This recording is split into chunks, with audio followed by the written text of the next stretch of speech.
لله نحمده ونستعينه ونستغفره ونؤمن به ونتوكل عليه ونعوذ بالله من شرور أنفسنا ومن سيئات أعمالنا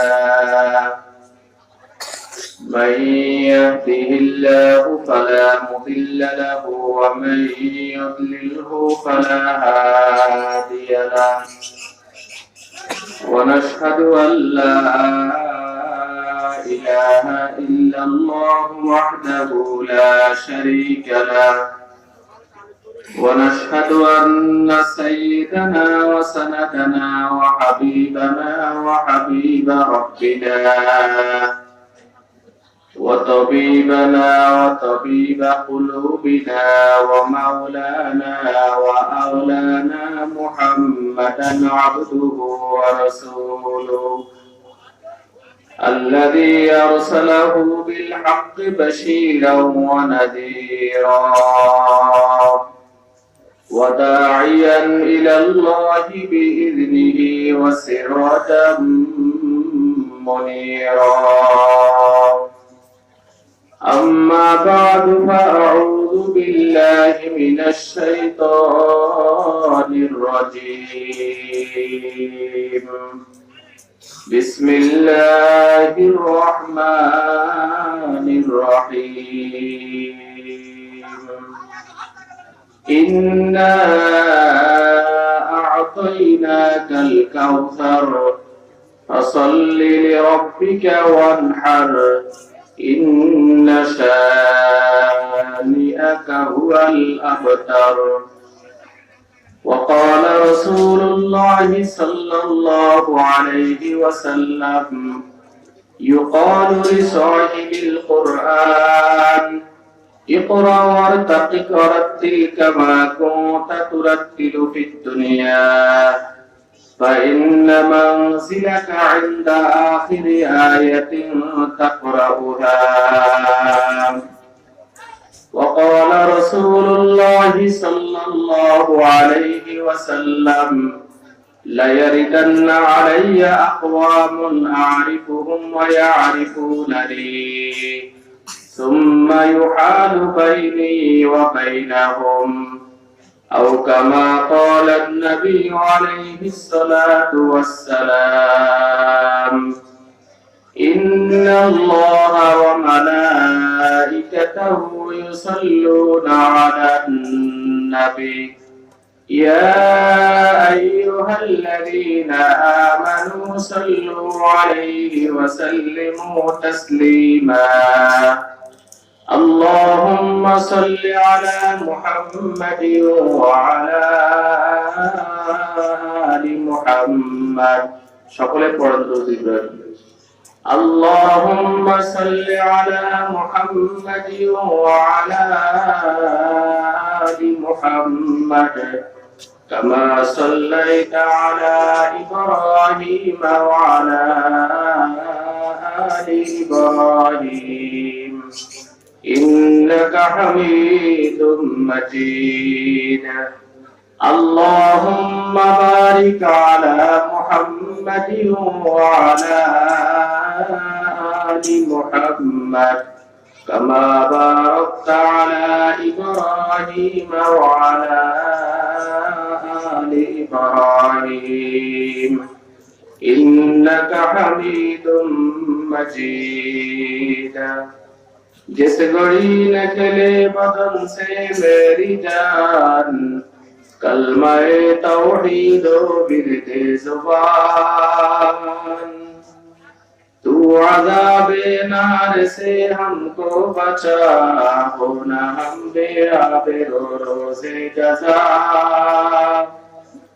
तू गनी अज़ हर दो आलम मन फकीर रोज़े महशर उज़्र हाय मन क़दीर मुसाफिर हर कुजा बाशद वतन राया जमीदारत जो बुलबुल दर कफस बाशद चिमन राया जमीदारत অদরে বুলবুল বুল বেদানা দিয়া বেদানাত সাকরি অদরে গাওহার শাহ বেদানা দিয়া বেদানাত জওহারি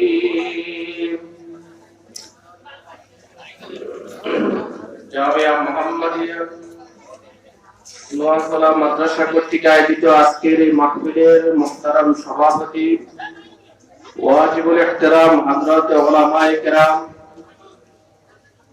বিভিন্ন এলাকা থেকে আগত মুসলিম তাওহীদি জনতা ও আমার প্রাণপ্রিয় কচি কাঁচা ছাত্র ভাইরা এবং পর্দার আলের মা ও বোনেরা, আমরা সর্বপ্রথম সে আল্লাহ তাআলার দরবারে শুকরিয়া আদায় করে নিই যে আল্লাহ সুবহানাহু ওয়া তাআলা আমাদেরকে আসর নামাজের পর থেকে এ পর্যন্ত কোরআন ও হাদিসের কথাগুলো উলামায়ে কেরামের পবিত্র জবান থেকে শোনার তৌফিক দিয়েছেন এবং শেষ পর্যন্ত আল্লাহ পাক আমাদেরকে শোনার জন্য যারা তৌফিক দেন, এজন্য আমরা আল্লাহর কাছে দোয়া করি এবং খুব খেয়াল করে দিনের কানে শোনার জন্য চেষ্টা করি। যাদের সামনে খালি জায়গাগুলো আছে একটু সামনে আগায় বসলে ভালো হবে।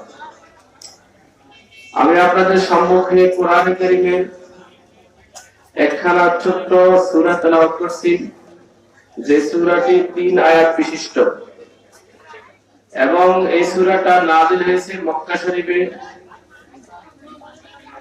এবং এই সূরার মধ্যে আয়াত রয়েছে 3টি। আমি আপনাদের সামনে এই সূরার প্রথম আয়াত থেকে তাফসীরি হাইসিয়তে কিছু কথা আরজ করার চেষ্টা করব, যদি আল্লাহ পাক রব্বুল আলামিন তৌফিক দান করেন। এই সূরাটার নাম হলো সূরাতুল কাউসার। এটা আমরা সকলেই জানি, সকলেই পারি।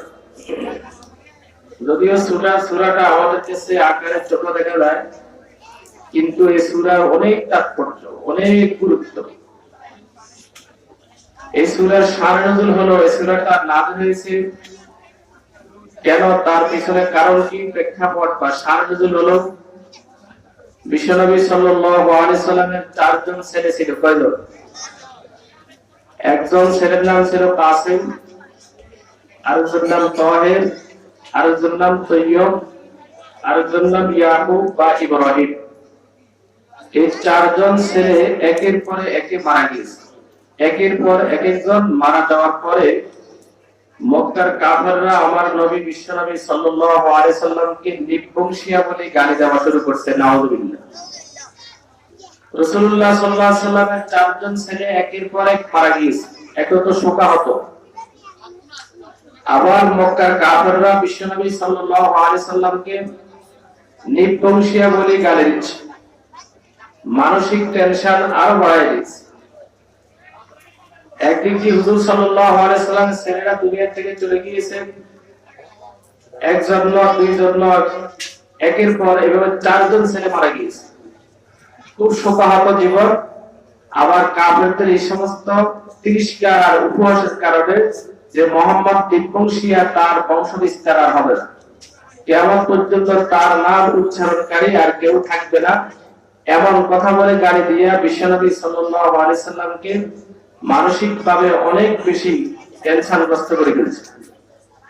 আল্লাহর নবী সাল্লাল্লাহু আলাইহি ওয়াসাল্লাম যখন নিজের ছেলেদেরকে হারিয়ে টেনশনগ্রস্ত ছিলেন, আবার মক্কার কাফেরদের এই জাতীয় কথার কারণে টেনশন আর বেড়ে গিয়েছিল। খুব পেরেশান, মানসিকভাবে খুব অস্থির, খুব টেনশন ফিল করতে আছে। আল্লাহ পাক রব্বুল আলামিন বিশ্বনবী সাল্লাল্লাহু আলাইহি ওয়াসাল্লামকে এই টেনশনের মুখে সান্ত্বনা দিয়ে সূরাতুল কাউসার নাযিল করেছেন এবং আমার নবী সাল্লাল্লাহু আলাইহি ওয়াসাল্লামকে আল্লাহ পাক সান্ত্বনা দিয়েছেন, হে নবী, আপনি মক্কার কাফেরদের এই কথা টেনশন হইেন না, টেনশনগ্রস্ত হইেন না, চিন্তা করিয়েন না, অস্থির হইেন না। আমি আপনাকে কাউসার দান করেছি। সুবহানাল্লাহ। আমি আপনাকে কি দিয়েছি? কাউসার। ইন্না আ'তাইনাকাল কাউসার। হে নবী, আপনি ছেলে হারাই, ছেলেদের সঙ্গে একদিক দিয়ে শোকাহত, অপর দিক দিয়ে কাফের মুশরিকদের এই জাতীয় তিরস্কারের কারণে, উপহাসের কারণে আপনার মানসিক টেনশন আরো বেশি বেড়ে গিয়েছে। এই জন্য আমি আপনাকে সান্ত্বনা দিয়ে বলতেছি যে কাফের আর মুশরিকরা আজকে আপনাকে নির্বংশীয় বলে গালি দেন, তাহলে এই টেনশনের মুখে, তাদের তিরস্কারের মুখে আমি আপনাকে সান্ত্বনা দিচ্ছি আমি আপনাকে কাউসারের মালিক বানাই দিয়েছি, আপনাকে আমি কাউসার দান করেছি। সম্মানিত হাজিরিন, কাউসার কাকে বলে? আল্লাহ পাক সূরাতুল কাউসার, সূরার নাম কিন্তু কাউসার। ইন্না আ'তাইনাকা আল কাউসার, নিশ্চয় আমি আপনাকে দান করেছি কাউসার। কাউসারের ব্যাখ্যা করতে গিয়া মুফাসসিরিন কেরাম 6টা ব্যাখ্যা লিখছেন কাউসারের। কয়টা বলেন? আমার সাথে কথা বলিয়েন, কি বলেন? বেশিক্ষণ আলোচনা করতেন না, অল্প সময়ের ভিতরে শেষ করে দিবেন। কাউসারের ব্যাখ্যা মুফাসসিরিন কেরাম 6টা করছেন। কয়টা? 1 নম্বর কাউসারের ব্যাখ্যা হলো আনহারুল জান্নাহ। সুবহানাল্লাহ। তাফসীরে জালালাইনের টিকার মধ্যে লিখছে কাউসারের অর্থ হলো জান্নাতের নহর সমূহ। জান্নাতের মধ্যে কয়টা নহর আছে বলেন? 4টা নহর আছে। জান্নাতে কয়টা নহর আছে? একটা হলো পানির নহর, আরেকটা হলো স্বচ্ছ দুধের নহর, আরেকটা হলো শরাবের নহর, আরেকটা হলো মধুর নহর। কয়টা নহর আছে? এই 4টা নহর কথা আল্লাহ পাক রব্বুল আলামিন কোরআনে কারীমে সূরা মুহাম্মাদের মধ্যে ইরশাদ করেছেন, ফিহা আনহারুম মিন মাইন গায়রি আসিনিন ওয়া আনহারুম মিন লাবানিন লাম ইয়াতাগায়্যার তা'মুহু ওয়া আনহারুম মিন খামরিন লাযযাতিন লিশ-শারিবিন ওয়া আনহারুম মিন আসালিন মুসাফফা। আল্লাহ পাক রব্বুল আলামিন জান্নাতের ভিতরে যে নহরগুলো আছে সেই নহরগুলোর কথা কোরআনে কারিমে সূরা মুহাম্মাদের মধ্যে ঘোষণা করেছেন, ইরশাদ করেছেন যে জান্নাতের ভিতরে স্বচ্ছ পানির নহর রয়েছে, 2 নম্বরে জান্নাতের ভিতরে স্বচ্ছ দুধের নহর রয়েছে, 3 নম্বরে শরাবের নহর রয়েছে, 4 নম্বরে জান্নাতের ভিতরে এরকম মধুর নহর রয়েছে। এই 4টা নহর জান্নাতের ভিতরে রয়েছে। ওগো আল্লাহর নবী, ওগো আমার নবী, আপনি কাফেরদের এই জাতীয় কথাবার্তা টেনশনগ্রস্ত হবেন না, আমি আপনাকে জান্নাতের এই নহরগুলো দান করেছি। সুবহানাল্লাহ। জান্নাতের ভিতরে এই 4টা নহর মালিক আপনি থাকবেন। কথা বুঝাইছেন?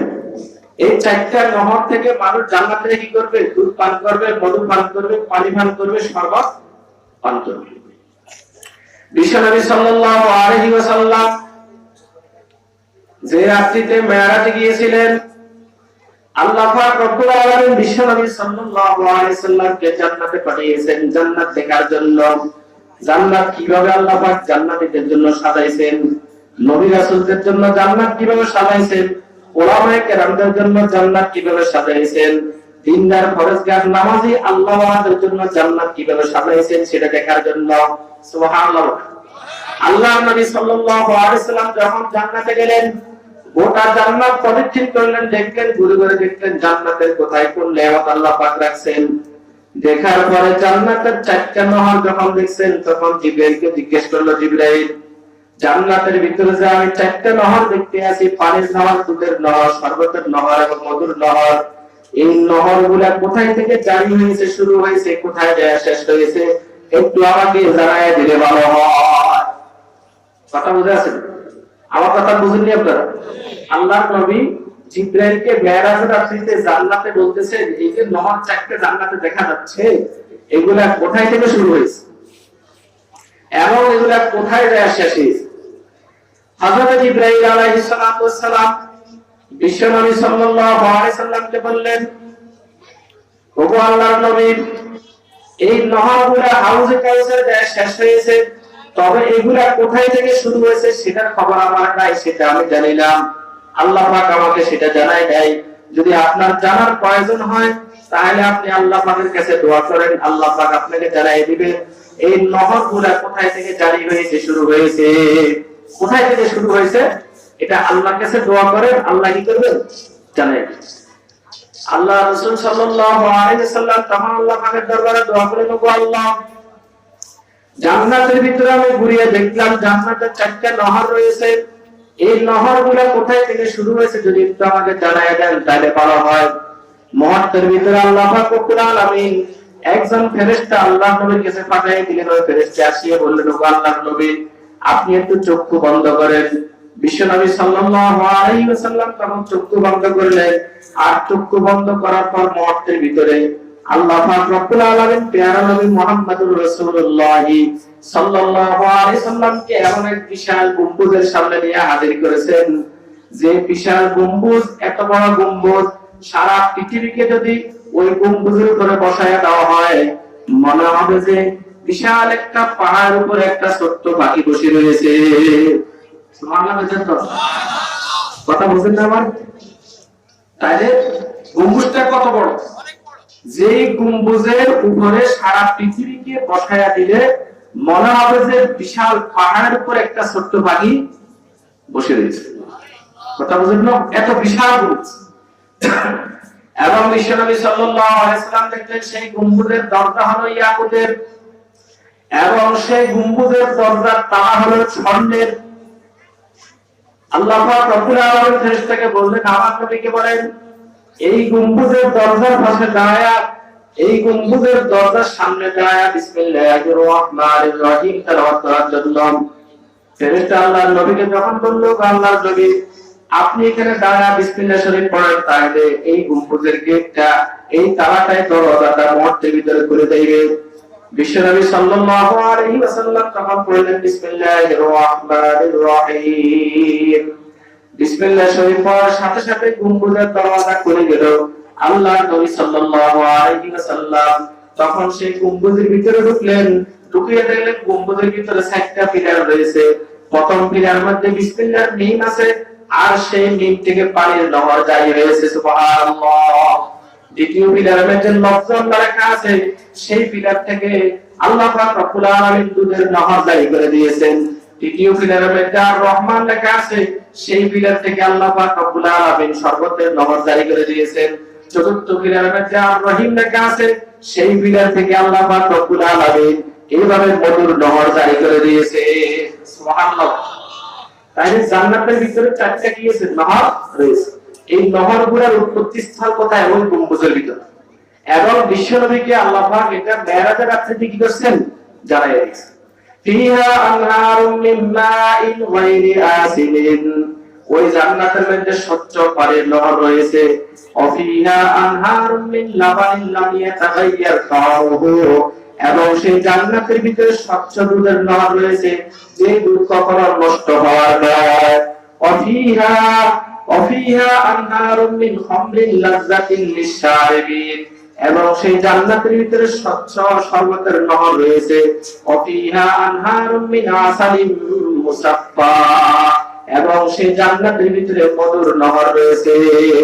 এই নহরগুলোর মালিক আল্লাহ পাক আমার নবীকে বানাইছেন।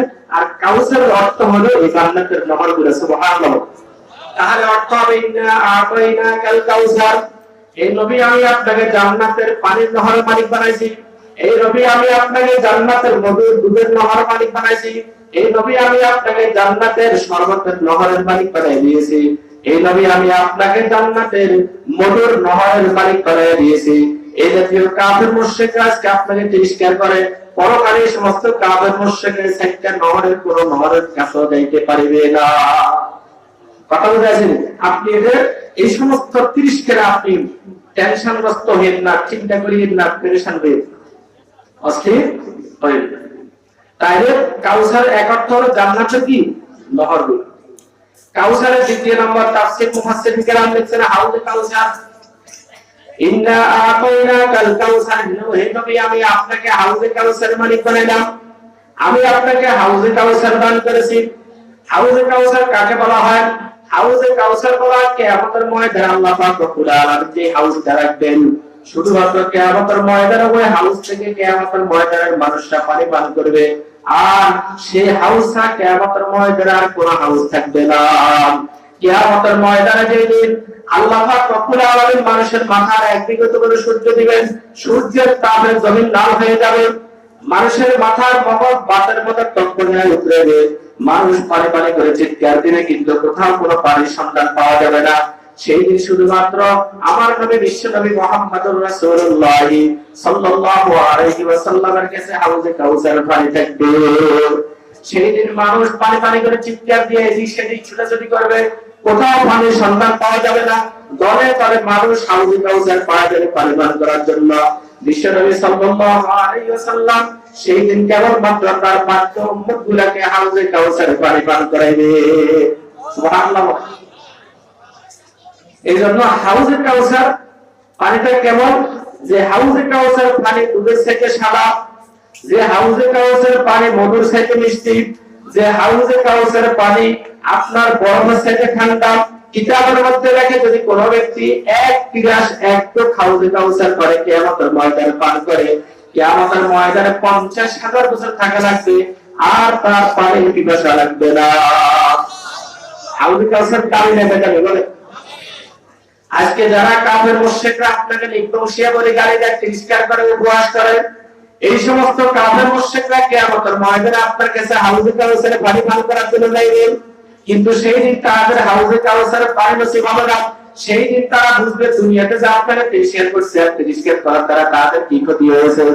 এজন্য এই নবী মক্কার কাফেরদের তিরস্কারের কারণে আপনি অস্থির হবেন না, পেরেশান হবেন না। আমি আল্লাহ পাক রব্বুল আলামিন আপনাকে কিয়ামতের ময়দানে হাউজে কাউসারের মালিক বানাবো। সুবহানাল্লাহ। তাহলে ইন্না আতাইনাকাল কাউসার, এই নবী আমি আপনাকে হাউজে কাউসার দান করেছি, আমি আপনাকে হাউজে কাউসারের মালিক বানিয়ে দিয়েছি। কিসের মালিক বানাইছি? হাউজে কাউসার। হাউজে কাউসার কি বুঝছেন তো? এজন্য হাদিস শরীফে আল্লাহ নবী সাল্লাল্লাহু আলাইহি সাল্লাম বলেন, লা ইয়ারিদান্না আলাইয়া আকওয়ামুন আরিফুহুম ওয়া ইয়ারিফুনানি সুম্মা ইউহালু বাইনি ওয়া বাইনাহুম। কিয়ামতের ময়দানে যখন হাউজে কাউসার মালিক আল্লাহ পাক আমাকে বানিয়ে দিবেন, তখন আমার একটা উম্মত আমার কাছে হাউজে কাউসারে পানি পান করার জন্য যাইবে। আরিফুহুম, আমি তাদেরকে চিনব, তারা আমার উম্মত। ওয়া ইয়ারিফুনানি, তারা আমাকে চিনবে, আমি তাদের নবী। আমি তাদের নবী, তারা আমাকে চিনবে, আর তারা যে আমার উম্মত আমি চিনব, তারা আমার উম্মত। সুম্মা ইউহালু বাইনি ওয়া বাইনাহুম, কিন্তু কিছুক্ষণ পরে দেখা যাবে তাদের মাঝে আমাদের মাঝে পর্দা পড়ে গিয়েছে, আর হয়ে গিয়েছে। তখন আমি ফেরেশতাদেরকে বলবো, ফেরেশতারা কি হলো? এরা তো আমার উম্মত, আমার কাছে আসছে হাউজে কাউসারে পানি পান করার জন্য, কেন তাদের মাঝে আমার মানে তোমরা পর্দা ঢেলে দিলা? তারা আমাকে দেখে না, আমি তাদেরকে দেখি না। ফেরেশতারা বললো, আল্লাহর নবী, আপনি দুনিয়া থেকে চলে আসার পরে দুনিয়ার বুকে লোকগুলা বেদাত কাজ সৃষ্টি করেছে, শরীয়তের মধ্যে এমন এমন কাজ সৃষ্টি করেছে যেগুলো শরীয়তের বিধান ছিল না, নতুন নতুন কাজ আবিষ্কার করছে, তারা সওয়াবানা সেগুলা করছে। এই জন্য বেদাত কাজ সৃষ্টি করার কারণে আল্লাহ পাক রব্বুল আলামিন আমাদেরকে নির্দেশ দিয়েছে তাদের মাঝখানে আড় করে দেওয়ার জন্য। আজকে হাউজে কাউসার পানি তাদের নসিবে মিলবে না, নাউজুবিল্লাহ।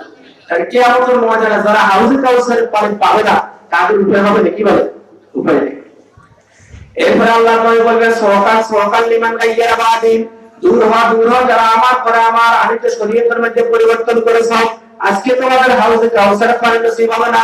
সম্মানিত হাজিরিন, আল্লাহ পাক রব্বুল আলামিন এই জন্য বিশ্বনবী সাল্লাল্লাহু আলাইহি সাল্লামকে বলেন, ইন্না আতাইনাকাল কাউসার, এই নবী আমি আপনাকে হাউজে কাউসার মালিক বানাবো। কিয়ামতের ময়দানে এই সমস্ত কাফের মুশরিক এবং বেদাতীরা হাউজে কাউসারের পানি পাবে না।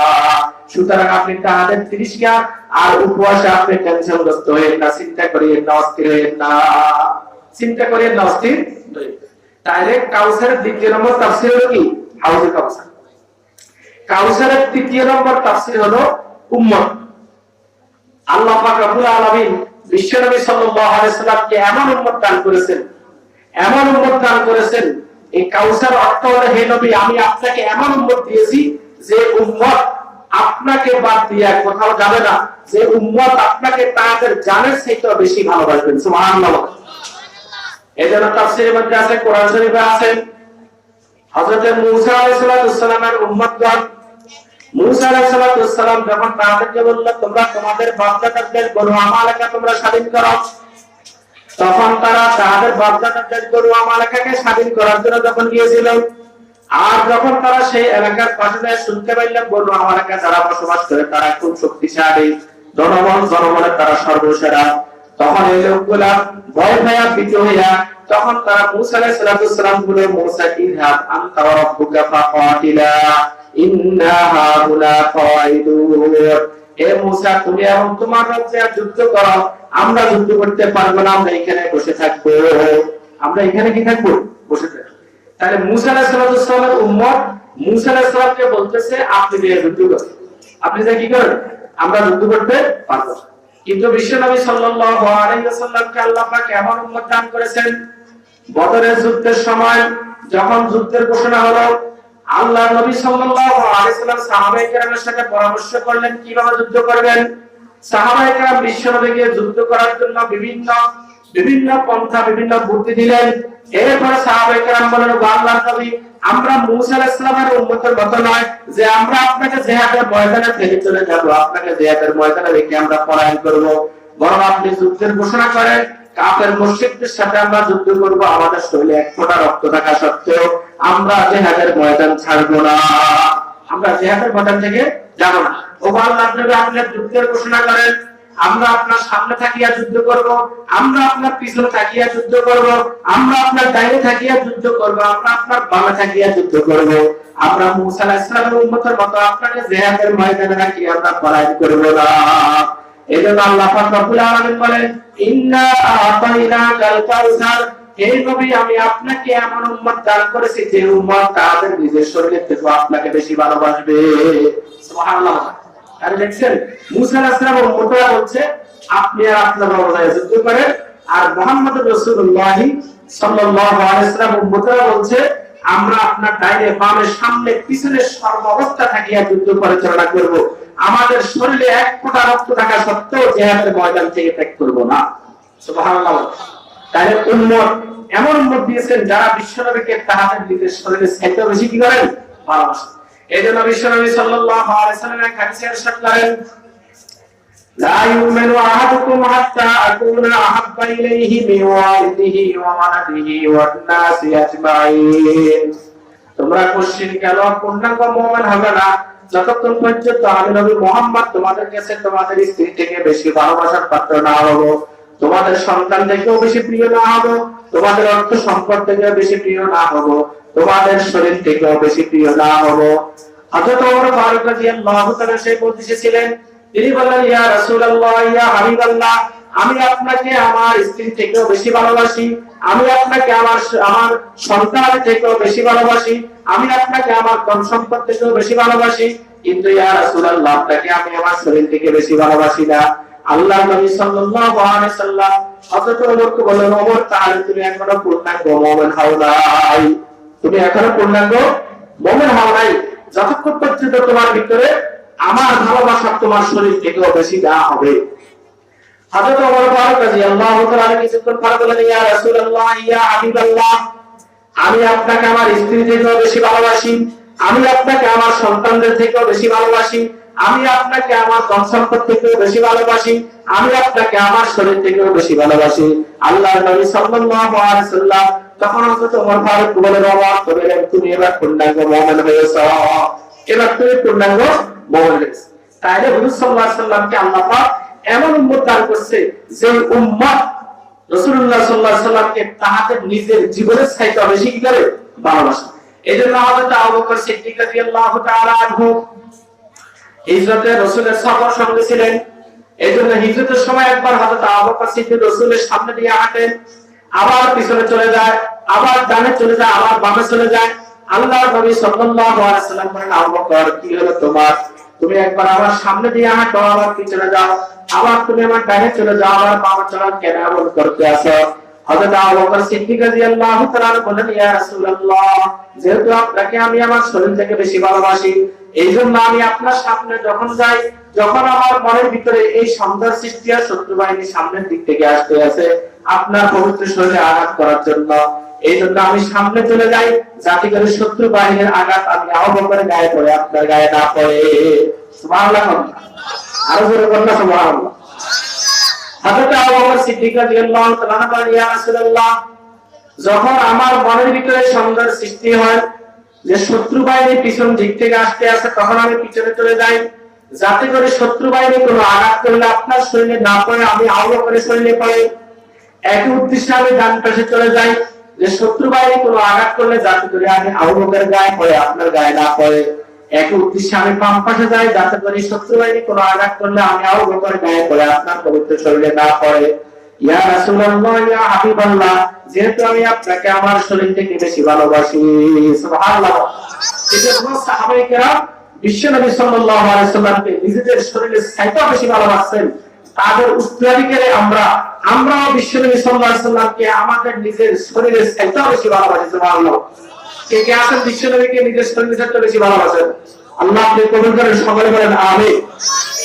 এই জন্য আছেন পৃষ্ঠপোষকতা যখন আমার নবী বিশ্ব নবী সাল্লাল্লাহু আলাইহি ওয়াসাল্লামের বিরুদ্ধে ব্যঙ্গাত্মক চিত্র করেছেন, আমার নবীকে যখন কটাক্ষ করে কথা বলছেন, সারা বিশ্বের মুসলমান তার প্রমাণ দেখাই দিয়েছে, যার যার স্থান থেকে প্রমাণ দেখাই দিয়েছে। খবরদার নাস্তিক মুরতাদের বাচ্চারা, আমার নবী বিশ্ব নবীর বিরুদ্ধে কোনো কথা বললে আমরা ঘরে বসে থাকতে পারবো না। সারা বিশ্বে রাজপথ চাপাই দিয়েছে, তাদের পণ্য বর্জন করিয়া তারা প্রমাণ করে দিয়েছে আমরা আমার নবীকে ভালোবাসি। সুবহানাল্লাহ। কথা বুঝে আসেনি? আর এটা ঈমানের দাবি। যতক্ষণ পর্যন্ত রাসূলকে আপনি আপনার শরীর থেকে বেশি ভালো না রাখবেন, পূর্ণাঙ্গ বলা হতে পারবেন। হযরত ইসমাঈল শহীদ রাহিমাহুল্লাহ তাআলা বালাকোট যুদ্ধের ময়দানে এক শিখ আমার নবী বিশ্ব নবীকে গালি দিয়েছিল। ইসমাঈল শহীদ রাহিমাহুল্লাহ তাআলা তখন বললেন, হে শিখ, তোমাকে হত্যা করা ব্যতীত আমি মৃত্যুবরণ করব না। তোমার এত দুঃসাহস, তুমি আমার নবী বিশ্ব নবীকে গালি দিয়েছ। হযরত ইসমাঈল শহীদ রাহিমাহুল্লাহ তাআলা তখন সেই শিখ তরবারি আঘাত করলেন, আর ওই তরবারির আঘাত খেয়ে ইসমাঈল শহীদ রাহিমাহুল্লাহ তাআলা তার শরীর থেকে তার মাথা আলাদা হয়ে গিয়েছিল, কিন্তু তার হাতে তরবারি ছিল। হযরত ইসমাঈল শহীদ রাহমাতুল্লাহি আলাইহি মাথাবিহীন দেহ দিয়া তরবারিটা সেই শিখের দিকে আঘাত করলে, সেই শিখ তরবারি আঘাত খেয়ে মাটিতে লুড়ে পড়িয়া যখন জাহান্নামে পৌঁছে গিয়েছে, তখন ইসমাঈল শহীদের মাথাবিহীন দেহ জমির উপরে লুটিয়া পড়িয়া তারপরে শাহাদাত বরণ করছে। সুবহানাল্লাহ।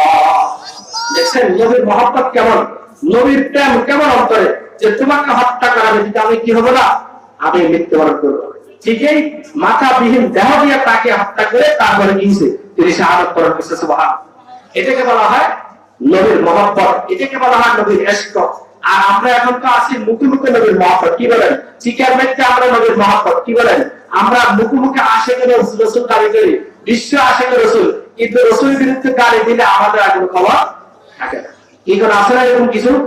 এরকম নকল আশিকে রাসূল আছে না, কি বলেন? এজন্য আল্লাহ নবী বলেন, লা ইউমিনু আহাদুকুম হাত্তা আকুনা হাব্বা ইলাইহি মিন ওয়ালিদিহি ওয়া ওয়ালাদিহি ওয়ান নাসি আজমাইন।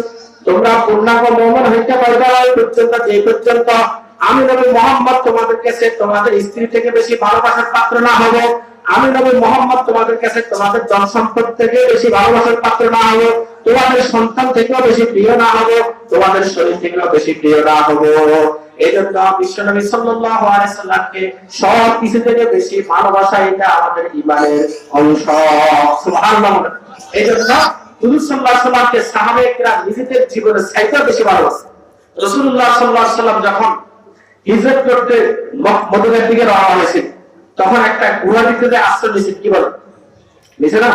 আর ওই সফর সঙ্গে ছিল কি? হযরতে আবু বকর সিদ্দিক রাদিয়াল্লাহু তাআলা। হযরত আবু বকর সিদ্দিক রাদিয়াল্লাহু তাআলা বিশ্বনবীর সাথে ওই গুহার ভিতরে আশ্রয় নিলেন। আবু বকর সিদ্দিক বয়স হয়ে গিয়েছে, তখন মক্কার কাফেররা গুহার সামনে দাঁড়াইছেন এবং তাদের পা দেখা যাইতে আছেন। হযরত আবু বকর সিদ্দিক রাদিয়াল্লাহু তাআলা বললেন, ইয়া রাসূলুল্লাহ, মনে হয় আমরা ধরা খেয়ে গেছি। ওই দেখা যায় কাফেরদের পা দেখা যায়। বিশ্বনবী সাল্লাল্লাহু আলাইহি ওয়াসাল্লাম হযরত আবু বকর সিদ্দিক রাদিয়াল্লাহু তাআলাকে সান্ত্বনা দিয়ে বললেন, লা তাহজান ইন্নাল্লাহা মা'না। হে আবু বকর, তুমি অস্থির হয়ে না, পেরেশান হয়ে না, তুমি ভয় করিও না, আমরা এখানে দুইজন নয়, বরং আমাদের সাথে আল্লাহ আছে। সুবহানাল্লাহ। বলেন আমাদের সাথে কি আছে? আল্লাহ আছে। ভয় করার কোনো কারণ। হযরত আবু বকর সিদ্দিক রাদিয়াল্লাহু তাআলা আল্লাহর নবীর কথার কারণে নিশ্চিন্ত হয়ে গেলেন। এরপরে চিন্তা করলেন বিশ্বনবী গুহার ভিতরে ঘুমাইবে, কিন্তু গুহার ভিতরে ছোট ছোট অনেকগুলো ছিদ্র দেখা যাইতেছে। আর যখন আল্লাহ নবী ঘুমাইবে, তখন এই ছিদ্রগুলো দিয়ে বিষাক্ত কোনো প্রাণী এসে আমার নবীকে কর্তন করতে পারে, কামড় দিতে পারে। এই জন্য হযরত আবু বকর সিদ্দিক রাদিয়াল্লাহু তাআলার কাছে একটা চাদর ছিল, সেই চাদরটাকে টুকরা করে করে ছিদ্র সবগুলো মুখ বন্ধ করছে। শুধুমাত্র একটা ছিদ্র রয়ে গেছে, তার মুখ বন্ধ করার মতো কোনো ব্যবস্থা ছিল না। কথা বুঝে আছেন? তার মুখ বন্ধ করার জন্য কোনো ব্যবস্থা ছিল না। এই জন্য হযরত আবু বকর সিদ্দিক রাদিয়াল্লাহু তাআলা ওই ছিদ্রটার মুখে পা রাখছেন, যাতে করে বিষাক্ত কোনো প্রাণী সেখান থেকে বাহির না হয়ে আমার নবীকে কাটতে পারে। এই জন্য আবু বকর সিদ্দিক পা রাখার পরে ওই ছিদ্রের মুখে বিশ্বনবী সাল্লাল্লাহু আলাইহি সাল্লাম আবু বকরের রানের উপরে মাথা রেখে ঘুমাইছিলেন। ঠিক এমন সময় একটা বিষাক্ত প্রাণী সাপ আসিয়া আবু বকর সিদ্দিক রাদিয়াল্লাহু তাআলা পায়ে বেঁধে কর্তন করেছিল। হযরত আবু বকর সিদ্দিককে যখন কাটছিল, আবু বকর সিদ্দিক রাদিয়াল্লাহু তাআলা আনহুর শরীর বিষাক্ত হয়ে গিয়েছে, বিষাক্ত হয়ে গিয়েছিল। হযরত আবু বকর সিদ্দিক রাদিয়াল্লাহু তাআলা তারপর পা সরানা সিদ্দিক মুখ থেকে এই উদ্দেশ্যে পা সরানা যে এই সাপটা আমাকে কাটছে, যদি এখন আমি পা সরায় ফেলাই এই সাপটা সেখান থেকে বাইরে আমার নবী বিশ্বনবী মুহাম্মদুর রাসূলুল্লাহ সাল্লাল্লাহু আলাইহি সাল্লাম প্রবর্তন করবে। সুবহানাল্লাহ। বলেন দেখেন কেমন ভালোবাসা, নিজের শরীর বিষাক্ত হয়ে গিয়েছে সাপের কামড়ের কারণে, তারপর সিদ্দিকের মুখ থেকে পা সরানা যে এই সাপটা গর্ত থেকে বাইরে আমার নবীকে কাটছে। কথা বুঝে আসেন? হযরত আবু বকর সিদ্দিক রাদিয়াল্লাহু তাআলা পা সরানা, শরীর বিষাক্ত হয়ে গিয়েছে বিষের কারণে, চোখ দিয়ে পানি ঝরঝর করে পড়তে আছেন। বিশ্বনবী সাল্লাল্লাহু আলাইহি সাল্লাম চেহারার মধ্যে হযরত আবু বকর সিদ্দিকের চোখের পানি পড়লে ঘুম থেকে জেগে গেলেন।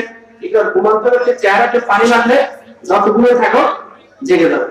রাসূলুল্লাহ সাল্লাল্লাহু আলাইহি সাল্লাম ঘুম থেকে জেগে হযরত আবু বকর সিদ্দিকের চেহারা থেকে তাকায় দেখলেন আবু বকর সিদ্দিক রাদিয়াল্লাহু তাআলার চেহারা কালো হয়ে গিয়েছে আর চোখ দিয়ে পানি বাইরে উঠে আছে।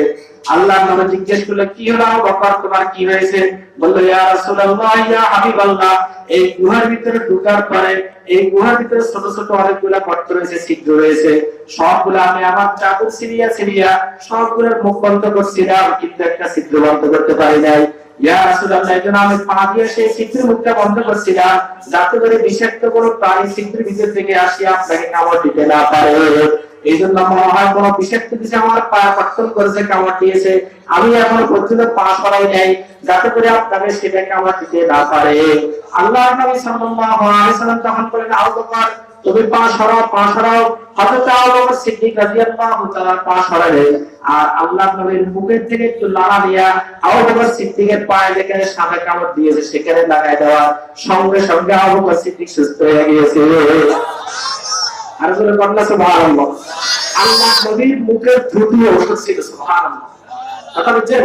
এইভাবে সাহাবায়ে কেরাম আল্লাহ নবীকে ভালোবাসছেন।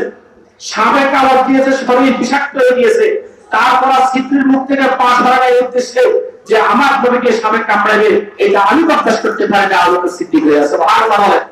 এটা আমরা মুসলমান, আমাদের সামনে নবীর গালি দিলে আমাদের একটু কি হয় না, গায়ে লাগে না। কথা বুঝা আছে? হযরত আবু বকর সিদ্দিক রাদিয়াল্লাহু তাআলা আনহু যখন আল্লাহ পাক রব্বুল আলামিন একটা নাযিল করেছেন, ওয়াকরিদুল্লাহ কারদান হাসানা, তোমরা আল্লাহ পাককে কর্জে হাসানা দাও, আল্লাহ পাকের রাস্তায় তোমরা দান করো। এই আয়াতটা যখন নাযিল হয়েছিল কয়েকদিন পরে হযরত আবু বকর সিদ্দিক রাদিয়াল্লাহু তাআলা রাস্তা দিয়ে হাঁটিয়ে যাইতেছেন, দুইজন ইহুদি রাস্তার পাশে বসা ছিল। কয়জন ইহুদি? দুইজন হযরত আবু বকর সিদ্দিককে দেখে একজন বলতে লাগলো, আবু বকর যেরকম ফকির, আবু বকর আল্লাহ সেরকম ফকির। নাউযুবিল্লাহ। আল্লাহর গালি দিছে না, কি বলে? এইজন্য হযরত আবু বকর সিদ্দিক ঠান্ডা মানুষ, আল্লাহকে যখন গালি দিয়ে ফেলছে আর বরদাস্ত করতে পারে নাই, যায়া সেই ইহুদিকে একটা থাপ্পড় লাগাই দিয়েছেন। আর ওই ইহুদি থাপ্পড় গায়ে আল্লাহ নবীকে যা বিচার করলেন, মুকাদ্দমা দায়ের করলেন, মুহাম্মদ তোমার আবু বকর আমাকে অন্যায়ভাবে থাপ্পড় দিয়েছে। আল্লাহ নবী সাল্লাল্লাহু আলাইহি সাল্লাম বললেন, মনে হয় ওমর তোমাকে থাপ্পড় দিয়েছে, আবু বকর না।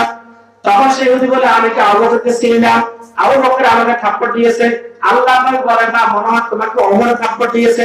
যেহেতু ওমর রাদিয়াল্লাহু তাআলা কিছু একটু মেজাজ ছিলেন, এইজন্য আবু বকর সিদ্দিক থাপ্পড় দিবে না রাসূল বিশ্বাস করতে পারে। তখন ইহুদিরা বলল, আপনি বিশ্বাস না হলে আমার সাথীকে জিজ্ঞেস করেন।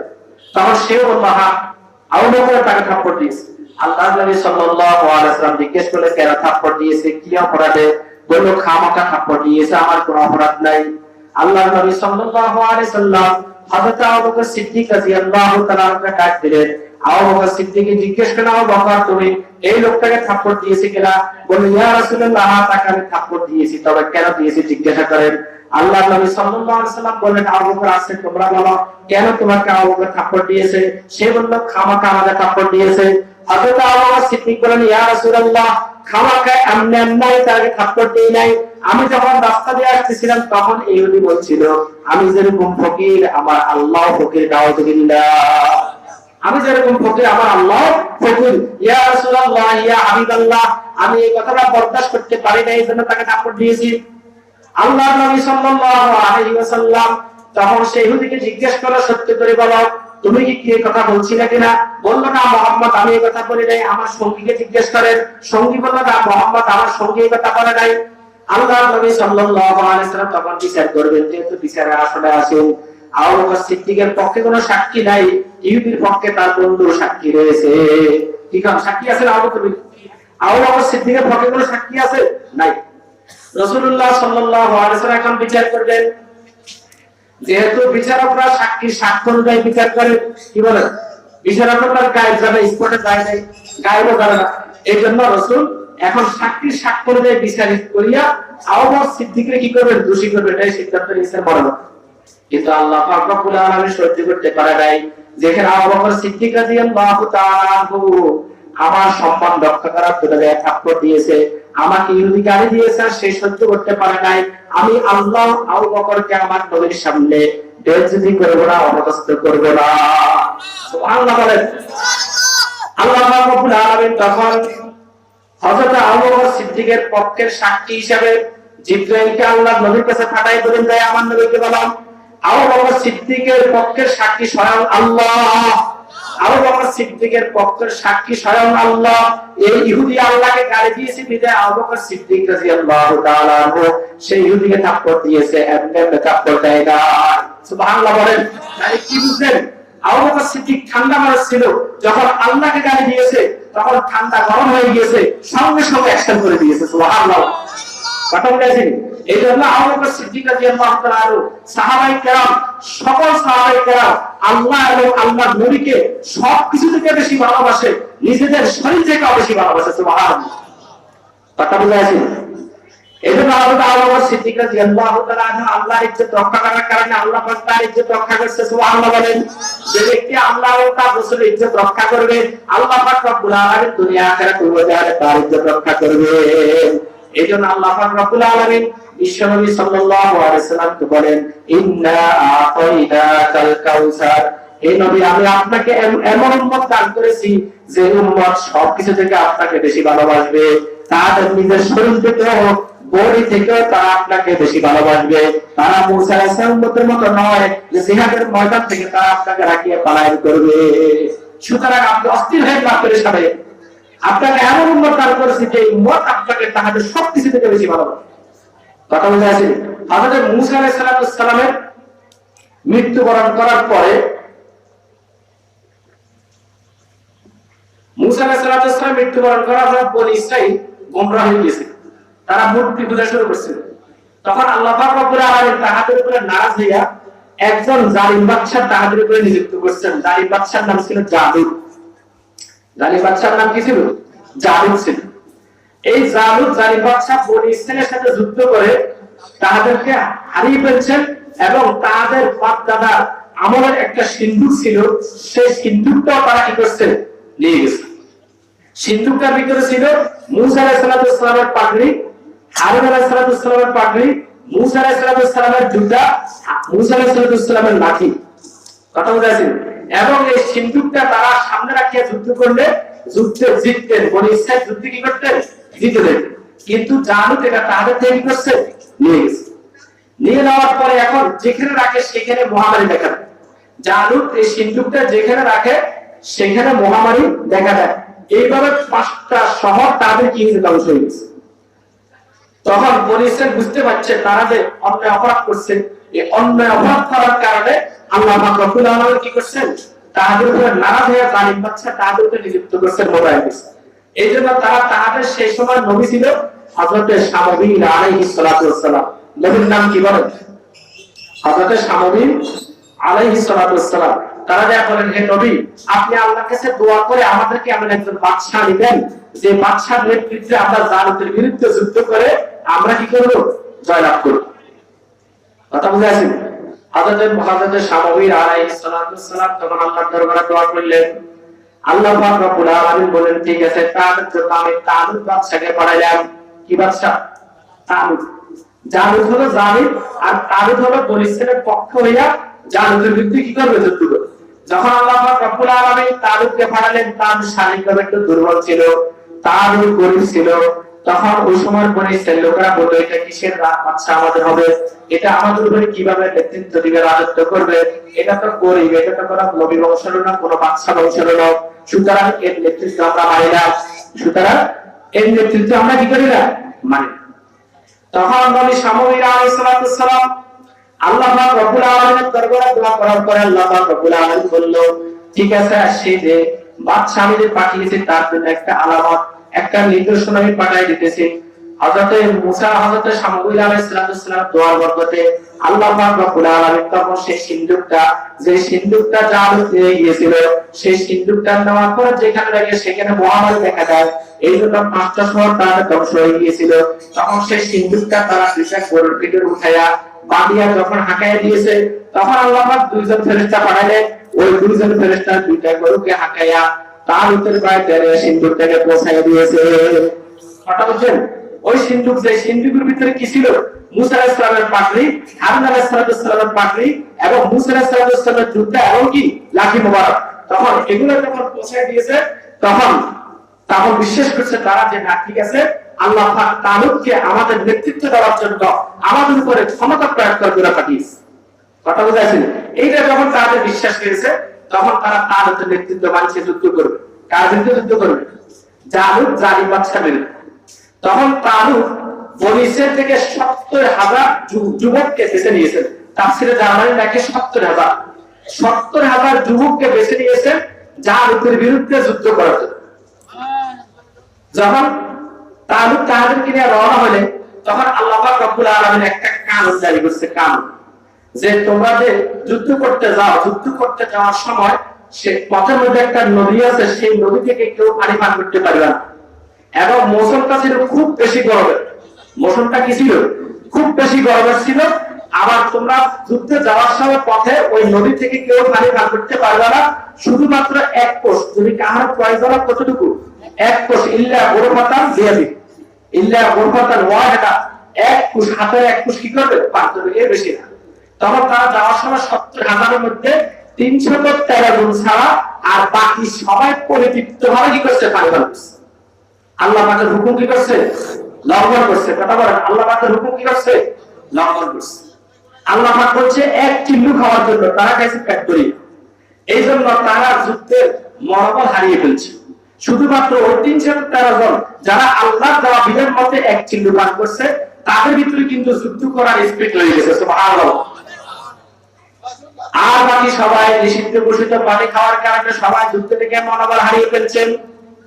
তখন 313 জনকে নিয়ে তালুত সে জালুতের মোকাবেলা শুরু করলেন। আর ওই 313 জনের ভিতরে হযরত দাউদ আলাইহিস সালাম ছিল। হযরত দাউদ আলাইহিস সালাম তখন নবী হন নাই, তখন তিনি কিন্তু এলাকার মধ্যে একজন ভালো লোক হিসেবে ছিল। ওই 313 জনের মধ্যে তিনি সবার আগে যাইয়া তিনি জালুতকে হত্যা করছেন। হত্যা করার পরে আল্লাহ পাক রব্বুল আলামিন তার উপরে খুশি হইয়া আল্লাহ পাক রব্বুল আলামিন দাউদ আলাইহিস সালামকে নবুয়ত দান করছেন এবং বাদশাহীও দান করছেন। সুবহানাল্লাহ। এর আগে আল্লাহ পাক কোন নবী রাসূলকে দুইটা একসাথে দেন নাই, বাদশাহী এবং নবুয়ত। দাউদ আলাইহিস সালাম জালুতকে হত্যা করার কারণে আল্লাহ পাক খুশি হইয়া দুইটা পুরস্কার দিয়েছেন, একটা হলো বাদশাহী, আরেকটা হলো নবুয়ত। সুবহানাল্লাহ। সম্মানিত আমার ভাইয়েরা, আমি আপনাদেরকে বুঝাতে চেয়েছিলাম এই 70,000-এর মধ্যে পানি পান করার কারণে আল্লাহ পাক রব্বুল আলামিনের বিধান লঙ্ঘন করে পানি পান করার কারণে যুদ্ধের মনোবল হারিয়ে ফেলছে। আজকে আমরা মুসলমানরা যুদ্ধের মনোবল হারিয়ে ফেলছি। আল্লাহ পাক রব্বুল আলামিন নিষেধ করছে আমাদেরকে সুদ না খাওয়ার জন্য, কিন্তু আমরা সুদ খেতে আছি। আল্লাহ পাক আমাদেরকে নিষেধ করছেন ঘুষ না খাওয়ার জন্য, কিন্তু আমরা ঘুষ খেতে আছি। আল্লাহ পাক রব্বুল আলামিন নিষেধ করছেন বেপরদিগির সাথে নারীদেরকে না চলার জন্য, কিন্তু নারীরা বেপরদিগির মাধ্যমে চলার কারণে গুনাহ আর গুনাহ করার কারণে আজকে মুসলমানরা যুদ্ধের মনোবল হারিয়ে ফেলছে। কথা বলছেন? ঠিকই যাদের ভিতরে আল্লাহ আল্লাহ রাসূলের তরিকা রয়েছে, আল্লাহর হুকুম আকাম মানিয়া যারা চলে, ওই 313 জনের মত তাদের ভিতরে যুদ্ধের স্পিড রয়েছে। এই জন্য আল্লাহ পাক রব্বুল আলামিন বিশ্বনবীকে বলে, ইন্না আতাইনাকাল কাউসার, হে নবী আমি আপনাকে কাউসার দান করেছি, মানে আমি আপনাকে এমন উম্মত দান করেছি যে উম্মত আপনাকে তাদের জীবনের চাইতেও বেশি ভালোবাসবে। সুবহানাল্লাহ। এই জন্য কাউসারের 3 নম্বর অর্থ হলো উম্মত। কথা বুঝাইছেন? কাউসারের 4র্থ নম্বর অর্থ হলো আল কোরআনুল কারীম। ইন্না আতাইনাকাল কাউসার, হে নবী আমি আপনাকে কোরআনুল কারীম দান করেছি, আমি আপনাকে কোরআন শরীফ দান করেছি। কি দান করেছি? কোরআন। কোরআনে কারীম দান করছি, এই কোরআনে কারীম আপনাকে আমি দিয়েছি, যে কোরআনে কারীম তো কিতাব আর কিতাব আমি নাযিল করি নাই। আমি এর আগে আর 103 কিতাব নাযিল করছি, কিন্তু সেগুলো হেফাজত করার দায়িত্ব আমি আল্লাহ গ্রহণ করি নাই। এই কোরআন আমি নাযিল করেছি, কিন্তু এটার হেফাজত আমি আল্লাহ গ্রহণ করেছি। ইন্না নাহনু নাযালনা যিকরা ওয়া ইন্না লাহু লাহাফিজুন। কি বলেন? কোরআন আল্লাহ নাযিল করছে, হেফাজত করার দায়িত্বটা আল্লাহ দিয়েছে।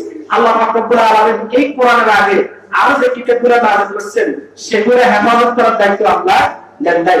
এই আয়াতের তাফসীর করতে লাগে খলিফা মামুনুর রশিদ একজন মুসলমান বাদশা ছিলেন। তিনি রাজত্বকালে তিনি তার রাজদরবারে প্রতি বছর কিছু ওলামায়ে কেরামদেরকে করতেন, জমায়েত করতেন, বিভিন্ন বিষয় নিয়ে আলোচনা করতেন, ফতোয়া এখানে রিসার্চ করতেন। এক বছর এক ইহুদি সে মজলিসে যোগদান করেছে। খলিফা মামুন তাকে জিজ্ঞেস করে, ইহুদি তুমি কি জন্য আসলাম? বলল, আপনারা কি নিয়ে আলোচনা করেন সেটা শোনার জন্য, জানার জন্য, শুধুমাত্র এই জন্য আসছি। ওই কনফারেন্স শেষ হয়ে গেছে, ইহুদি চলে গেছে। পরের বছর আবার নিয়ম অনুযায়ী খলিফা মামুন যখন কনফারেন্স কায়েম করলেন, তখন সকল ওলামায়ে কেরাম জমায়েত হয়েছে, ওই ইহুদিও আসছে। কিন্তু ইহুদি এবছর আসছে মুসলমানদের পোশাক পরিধান করিয়া। মুসলমানদের পোশাক পরিধান করে আসার পরে খলিফা মামুন তাকে ডাক দিল। ডাক দিয়ে বলল, তুমি কি সেই ইহুদি না গত বছর যে আসছিলে? বলল, আমি সেই ইহুদি। খলিফা মামুন তাকে বলল, তাহলে তোমার মানে পরিবর্তন কিভাবে আসলো? বলল, বাদশা মহোদয়, গত বছর আপনাকে সেখানে আসছি ইহুদি হিসাবে, এই বছর আমি মুসলমান হিসেবে যোগদান করেছি। খলিফা মামুন জিজ্ঞেস করলো, তাহলে পরিবর্তন কিভাবে হলো তোমার ভিতরে? বলল, আমি একজন উপন্যাসক ছিলাম, ওর কিতাবে আমার কাছ থেকে 12 টাকা বিক্রি করছিলাম, মানুষ আমার কাছ থেকে খরিদ করে নিয়েছে। ইহুদিদের উপাসনালয় নিয়েছিলাম, ইহুদিরা আমার কাছ থেকে খরিদ করে নিয়েছে। ইনজিল কিতাব আমি আমার কাছে 12 কমায়া এরকম উপন্যাস বানায়া খ্রিস্টানদের উপাসনালয় নিয়েছিলাম, তারাও আমার কাছ থেকে অনেক টাকা দিয়ে খরিদ করে নিয়েছে। কিন্তু আমি এরপরে কোরআন কারীম আমার কাছ থেকে রদ বদল করিয়া বাজারে বিক্রি করতে দিয়েছিলাম, কেউ তো আমার কাছ থেকে গ্রহণ করে নাই, বরং মানুষ আমাকে মারার জন্য প্রস্তুত হয়ে গিয়েছে। মানুষ আমাকে মারার জন্য প্রস্তুত। তখন আমার বিশ্বাস হয়ে গেছে কোরআন কারীমের আয়াতটা, যে আয়াত আল্লাহ পাক বলছেন, আমি এই কোরআন নাযিল করেছি, এই কোরআনের হেফাজত আমি আল্লাহ গ্রহণ করেছি। সুবহানাল্লাহ। এজন্য আল্লাহ পাক রব্বুল আলামিন এই কোরআনের একটা নকশা, একটা বিশুদ্ধকে পরিবর্তন করতে পারবে না। কিয়ামত পর্যন্ত এই কোরআনের হেফাজত কে করবেন বলেন? আল্লাহ পাক করবেন। এবং এই কোরআনের প্রতিষ্ঠানের হেফাজত কে করবেন? আল্লাহ পাক করবেন। এবং এই কোরআনের ধারক বাহক যারা, তাদেরকে হেফাজত কে করবেন? আল্লাহ পাক রব্বুল আলামিন। কথা বুঝাইছেন? ইন্না নাহনু নাযালনা যিকরা ইন্না নাহনু নাযালনা যিকরা ওয়া ইন্না লাহু লাহাফিজুন। এজন্য কোরআন আমরা শিখব এবং শিখাবো, কোরআনের হাফেজ বানাবো, কোরআনের হাফেজ বানার চেষ্টা করব। হাদিসে আল্লাহ নবী বলেন, ইউকাল লিসাহিবিল কোরআন ইকরা ওয়া তাকি ওয়া রাতিল কামা কুনতা তুরাতিলু ফিদ দুনিয়া ফাইন্না মানজিলাকা ইনদা আখিরি আয়াতিন তাকরাউহা। কিয়ামতের ময়দানে হাদিসকে বলা হবে, তুমি কোরআনের এক আয়াত পড়ো, এক ধাপ উপরে ওঠো, এক মর্যাদা উপরে যাও। যেরকম তুমি দুনিয়ার বুকে সহিভাবে কোরআন তেলাওয়াত করতে, এইভাবে তুমি কোরআন আয়াত তেলাওয়াত করতে করতে উপরের দিকে যাইবে। আর যেখানে কোরআন আয়াত শেষ হবে সেখানে হবে তোমার স্থান। সুবহানাল্লাহ বলেন। তাহলে একজন হাফেজ এইভাবে 6666 মর্যাদা উপরে আল্লাহ পাক কি করবেন? হাফেজকে জায়গা দিবেন। এইজন্য এই কোরআনকে হাফেজের মাধ্যমে আল্লাহ পাক হেফাজত করবেন। আমরাও চেষ্টা করব কোরআনকে হেফাজত করার জন্য, কোরআনকে হেফাজত করার জন্য হেফজ করিয়া, মুখস্থ করিয়া আল্লাহ পাক আমাদের সবাইকে কথাগুলো আমল করার জন্য তৌফিক দান করেন। ওয়া আখির দাওয়ানা আলহামদুলিল্লাহি রাব্বিল আলামিন। আল্লাহুম্মা সাল্লি আলা মুহাম্মাদি ওয়া আলা আলি মুহাম্মাদ কামা সাল্লাইতা আলা ইব্রাহিম ওয়া আলা আলি ইব্রাহিম إنك حميد مجيد اللهم بارك على محمد وعلى آل محمد كما باركت على إبراهيم وعلى آل إبراهيم إنك حميد مجيد ربنا ظلمنا أنفسنا وإن لم تغفر لنا وترحمنا لنكونن من الخاسرين ربنا فاغفر لنا ذنوبنا وكفر عنا سيئاتنا وتوفنا مع الأبرار ربنا لا تزغ قلوبنا بعد إذ هديتنا وهب لنا من لدنك رحمة إنك أنت الوهاب। আয় আল্লাহ মাহফিলকে আপনি কবুল করে নেন। আয় আল্লাহ মাদ্রাসাকে আপনি কবুল করে নেন, এই মাহফিলের জন্য যারা শ্রম দিয়েছেন তাদেরকে কবুল করে নেন। আয় আল্লাহ যুব শ্রেণীকে আপনি কবুল করে নেন। আয় আল্লাহ তাদেরকে আপনি সকল বিপদ আপদ থেকে হেফাজত ফরমান। অত্র এলাকার জিন্দাপুরকে সবাইকে আপনি মাফ করে দেন। আয় আল্লাহ তাআলা মাদ্রাসার সকল জরিয়াতগুলো আপনার গায়বী খাজানা থেকে পুরা করে দেন। তামাম বিশ্বের সকল মাদারিসে দিনিয়া সকল জরিয়াতগুলো আপনার গায়বী খাজানা থেকে পুরা করে দেন। আয় আল্লাহ তাআলা আমাদেরকে আরো সকল আযাব ও গজব থেকে হেফাজত ফরমান। আয় আল্লাহ কোরআনের তেলাওয়াতের মাধ্যমে আপনি আমাদের সকল মহামারী থেকে হেফাজত ফরমান। তামাম বিশ্ব থেকে সকল মহামারীকে তুলে দেন, বিশেষ করে বাংলাদেশ থেকে সকল মহামারীকে উঠে নেন। আয় আল্লাহ তাআলা আলেম ওলামা ইসলামের হেফাজত ফরমান, মসজিদ মাদ্রাসাকে আপনি হেফাজত ফরমান। আয় আল্লাহ তাআলা বর্তমানে মা বোনদেরকে আপনি সকল বিপদ আপদ থেকে হেফাজত ফরমান। আয় আল্লাহ এলাকার সকল জিন্দাপুর থেকে আপনি মাফ করে দেন। আয় আল্লাহ তাআলা আমাদের ছেলে মেয়েগুলোকে দিনদারিয়াত নসিব ফরমান, আমাদের ছেলে মেয়েগুলোকে হক্কানি রব্বানি আলেমাত তৌফিক দিয়ে দেন। আয় আল্লাহ তাআলা দয়া করে মেহেরবানি করে আয় আল্লাহ তাআলা কাল কিয়ামতের ময়দানে আপনার হাবিবের সুপারিশ আমাদেরকে নসিব ফরমান। কাল কিয়ামতের ময়দানে আমাদেরকে হাউজুল কাউসারের পানি নসিব ফরমান। আয় আল্লাহ তাআলা কাল কিয়ামতের ময়দানে আপনার হাবিবের সুপারিশ আমাদেরকে নসিব ফরমান। আয় আল্লাহ তাআলা মওত পর্যন্ত আপনার দ্বীনের খেদমতের সাথে লাগিয়ে থাকার তৌফিক দিয়ে দেন। এই মজলিসে যারা আপনারা পছন্দ করেন তারা খুশি করে আমাদের দোয়াগুলো কবুল করে দেন। আয় আল্লাহ তাআলা বিশেষ করে যুব শ্রেণী ভাইরা এই মাহফিলের জন্য অনেক কষ্ট করেছে। আয় আল্লাহ তাআলা এই মাহফিলের শারীরিকভাবে কষ্ট করেছে, টাকা দিয়ে দান করেছে, মৌখিকভাবে আল্লাহ তাআলা মাহফিলের উপকার করেছে। দয়া করে মেহেরবানি করে প্রত্যেকের সকল কষ্টকে আপনি কবুল করে দেন। তাদের কষ্ট বুঝে দেন, দুনিয়া এবং আখিরাতে উভয় জাহান্নামে তাদেরকে নাজাতের ব্যবস্থা করে দেন। রব্বানা তাকাব্বাল মিন্না ইন্নাকা আনতাস সামিউল আলিম ওয়া তুব আলাইনা ইন্নাকা আনতাত তাওয়াবুর রহিম। বিজুদি সুবহানা রাব্বিকা রাব্বিল ইজ্জাতি আম্মা ইয়াসিফুন ওয়া সালামুন আলাল মুরসালিন ওয়ালহামদুলিল্লাহি রাব্বিল আলামিন।